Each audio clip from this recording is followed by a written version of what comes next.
তরফে নিষেধাজ্ঞার যে সম্ভাবনা তৈরি হয়েছে এবং মোহাম্মদ ইউনূস তিনি দেশ ছাড়ার পরিকল্পনা মোটামুটি ঠিক করেই ফেলেছেন। মানে এবার বুঝতে পারছেন তাহলে পরে কোন জায়গায় মূলত পরিস্থিতি গিয়েছে।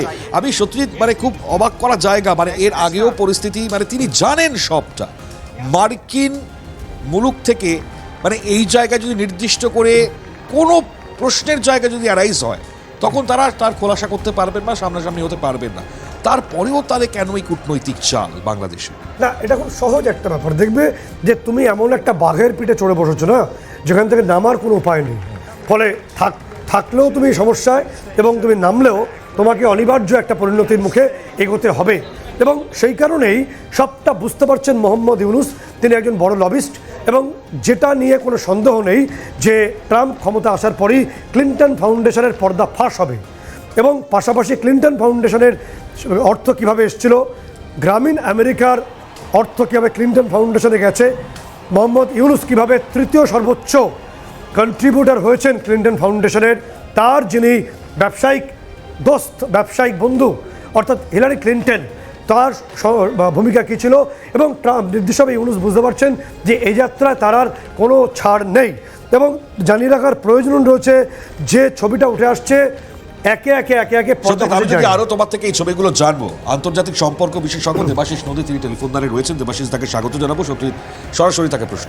একদম দেবাশিস বাবু, আপনাকে অনেক স্বাগত। যে প্রশ্ন মণিময় করছিল আপনাকে একইভাবে এগোবো। যে তথ্য আমরা পাচ্ছি, 20 তারিখে শপথ নিচ্ছেন ডোনাল্ড ট্রাম্প এবং 21শে জানুয়ারি নির্দিষ্টভাবে সুইজারল্যান্ডের উদ্দেশ্যে পাড়ি জমাচ্ছেন মোহাম্মদ ইউনূস। সম্মেলনের দোহাই দিয়ে ফিরবেন কিনা সন্দেহ আছে। এবং একই সঙ্গে দেবাশিসবাবু তার ছোট কন্যা নির্দিষ্টভাবে তিনিও ইতিমধ্যে অর্থাৎ ডিনা আফরোজ ইউনূস তিনিও 13ই জানুয়ারি দেশ ছেড়েছেন। একটি ইউরোপের কান্ট্রিতে তিনি চলে গেছেন। ফলে সপরিবারে দেশ ছাড়ছেন ইউনূস। ফলে একটা পরিকল্পনা ছাপ পাচ্ছি আমরা। ফলে গোটা বিষয়টা কোন দিকে এগোচ্ছে এবং এই উপদেষ্টা বা তদারকি সরকারের বাকি সদস্যদের কি হতে পারে দেবাশিসবাবু? হ্যাঁ, দেখুন, মোহাম্মদ ইউনূস ক্ষমতা আসার পরে ঘরের বাড়ি চাকরি ছিলেন। বিশেষ করে অভ্যন্তরীণ ক্ষেত্রে যে সমস্ত নিয়ম নীতি তিনি চালু করেছিলেন এবং তিনি যেভাবে একের পর হিউম্যান রাইটস ভায়োলেশনের সাথে যুক্ত ছিলেন এবং সংশোধনের নামে বাংলাদেশের এন্টায়ার স্ট্রাকচার চেঞ্জ করতে পেরেছেন এবং র্যাডিক্যাল ফোর্সের সাথে তার যে সক্ষতা বৃদ্ধি পেয়েছিল, সেখানে একটা আন্তর্জাতিক চাপ সৃষ্টি হয়েছিল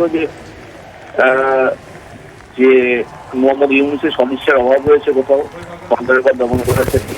এবং মোহাম্মদ ইউনূস এই জামাত ইসলাম এবং অন্যান্য সন্ত্রাসবাদী গোষ্ঠীগুলোকে যেভাবে মদত দিচ্ছে তাতে করে দেশের এন্টায়ার সিকিউরিটি চ্যালেঞ্জের সামনে এসছে।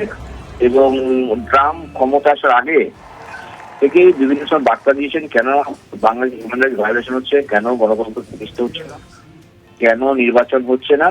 সুতরাং এই চাপের জন্য ট্রাম্প যখন মানে